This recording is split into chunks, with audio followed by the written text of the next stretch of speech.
All right, Algebra 1, week 3. Exciting.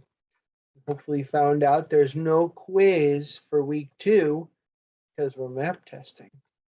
So that means the week 2 material and the week 3 material will all be on the quiz week 3. All right. So next week. Make sure you know it. All right. And so in week 3, we are going to dive into linear equations. Linear, uh, well, actually, shouldn't say linear equations. I should say linear functions. All right, where we have x and a y, a slope, and a y-intercept. Okay, so we have x and a y, and that should remind you of the x and y axis, right? So let's start out with some solutions. So here in this one right here, we have a linear equation with the x and the y, and we want to know which ordered pair is a solution. All we got to do that is we got to substitute. So that first number is x, second number is y. So we substitute -3 times 2 in for x. See, I'm looking right here. 4 times 5 going in for y. And then we want to see if it equals 14. So that would be -6 plus 20. Hey, that is 14. So that works, but we also got to try 4, 6. So it's possible that we get multiple solutions. So let's try -3, 4 plus 4, 6. That'd be -12 plus 24, and that is +12. So the answer for this one, it appears, is A, although sometimes they might both work. All right, now a different way of asking a question about the same sort of thing is they give you an x value and ask you what is the y value. So for this, we're going to substitute in what we know. We know that x is 3, so I'm going to put that in place of the x, 3, and do some calculating. 4 times 3 is 12 minus 9 is 3. So that means that y equals 3 as well. All right, but here, I always like to use the questions to show you, whatever I can. So in this one, I just want you to write above this problem that this is in standard form. All right, so make sure you have standard form in your notes. AX plus BY equals C. Standard form is when the X and the Y are both on the left side. Okay, so we see that here, don't we? Now this next one is a very important form. It is called slope intercept form. Of course, we're going to be talking more about these in the weeks to come, but this is y equals mx plus b. Okay, and m is the slope of the line, and b is called the y-intercept. All right, so let's look at the next assignment, and actually it's about slope.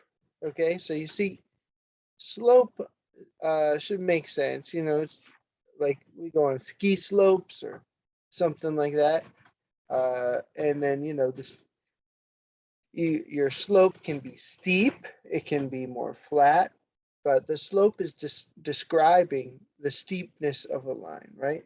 So here's my stylus, and so I'm rotating the line, and algebraically we say we are changing the slope, and vertically that's called an undefined slope, and horizontally that would be a zero slope. Write that down. And so why would it be undefined? Why is that fair? Well, it's because the slope is a ratio. So let's write that down. Yeah. All right. Saying a lot of stuff here. The slope What it is a ratio. You should know that a ratio is a fraction comparing two different quantities, right? So it's the ratio of the change in the y coordinates to change in the x coordinates. When we do that, like I said, we're measuring the steepness of the line. Okay, so how do we do that? Well, it's a formula where we do y2 minus y1 over x2 minus x1. This is the slope formula. All right, like I said in the other problem, m represents slope. So what we're going to do is we're going to pick 2 points so that I can identify. So I can identify this as -3. Well, no, I don't like that because they're the same. It might be difficult for an example. But anyway, they are -3, -3, and here is -2, 0. Okay, this is a better point. I'm going to use this one, -1, 3. So notice I didn't pick every point on this line because they're not all easy to identify. Like, what is this point? I don't know. But so I picked the points where it crosses right through an integer ordered pair. I'm not going to use that one because they're the same. So since this is my example, I want all 4 numbers to be different. Okay, so now I'm going to write over top, I'm going to write x1 over top of this, y1 over top of that. I'll write x2 over top of this, y2 over top of that. And, I could have switched it just as long as one of the points is x2, y2, and one of the points is x1, y1.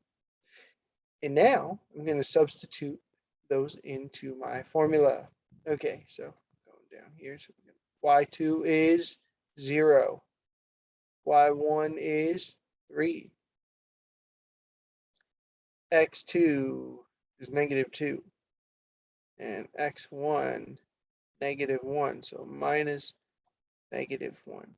All right, 0 minus 3 is -3.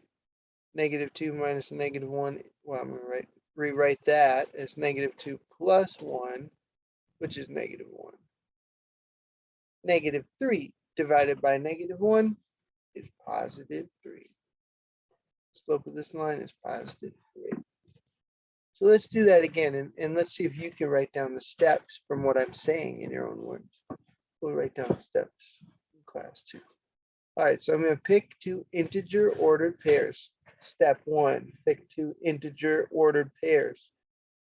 Here I picked 0, -3. And how about -1, 0? All right, label your ordered pairs. x1, y1, x2, y2.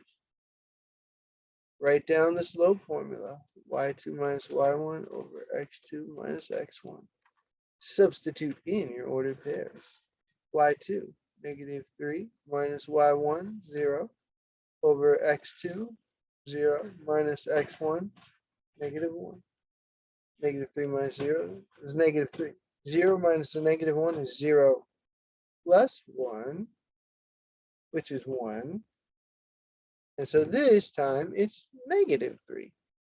The slope is not always some version of 3 as it is in my examples, but there you go. So negative is sloping down, positive it's sloping up. And that should be intuitive, right? Positive goes up, negative goes down.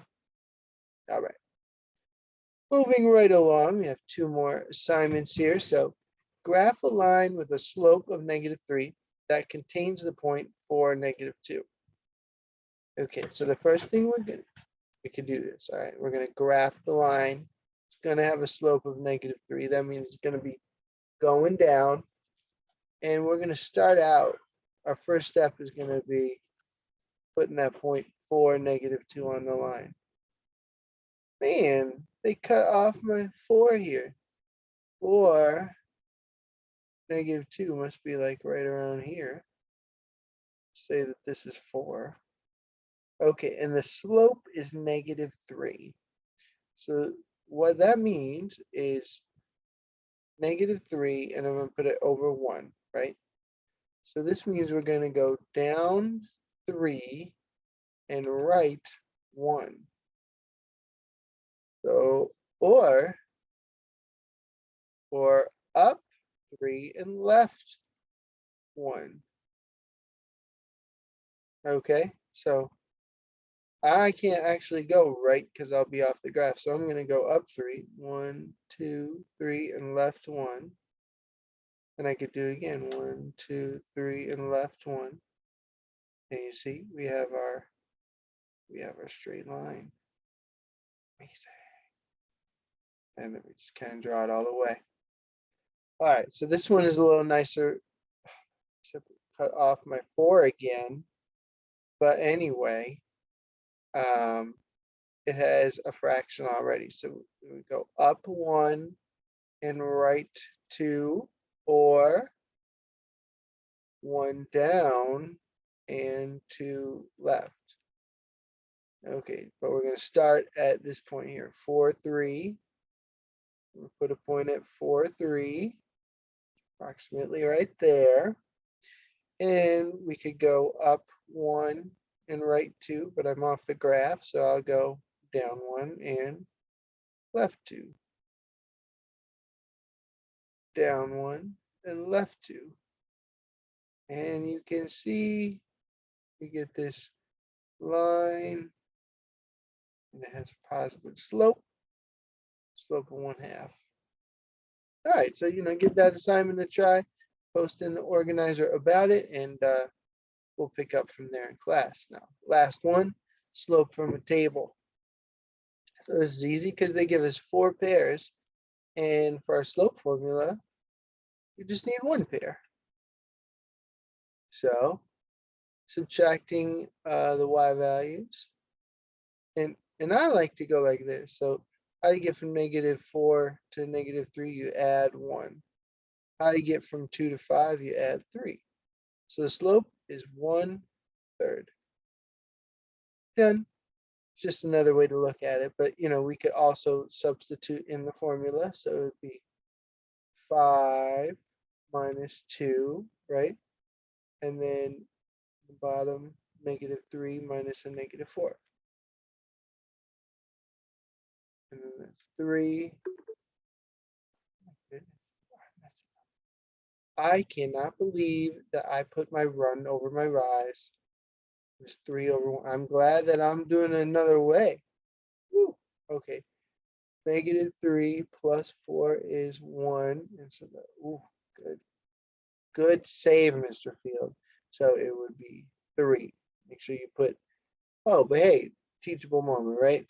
So the slope, we always say in algebra, is rise. That's the change in y over run, or the change in x.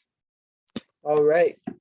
So have a great time exploring slope and beginning, linear functions.